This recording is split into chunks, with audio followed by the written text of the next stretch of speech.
a fire extinguisher. Ooh. Okay, ours is, we keep it by the stove, and so it's developed a layer of grease, which I need to wipe off that because you don't want a slippery fire extinguisher. And looking at this one, it's getting kind of old there, so I need to order another one soon. But you want to, I mean, you should have a fire extinguisher, if nowhere else, at least in your kitchen. Ideally, one in your garage, one in your vehicle, but at least one, in your garage.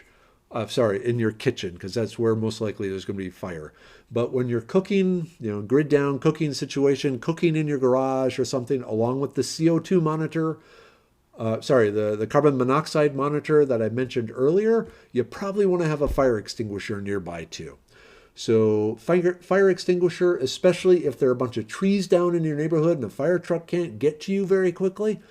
The ability to prevent a small fire from turning into a big fire and making your situation a hell of a lot worse is really, really, really handy.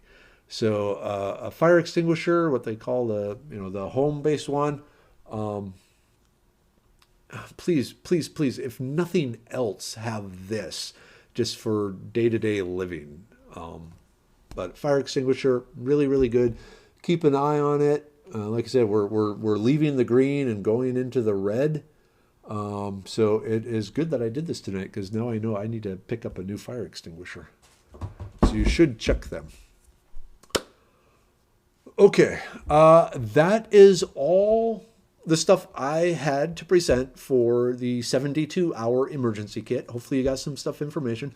Now I'm going to hang out for a bit and check people's questions. It is 9:45. So let's just assume this is going to go until about 10 o'clock. So 2-hour show. Wow.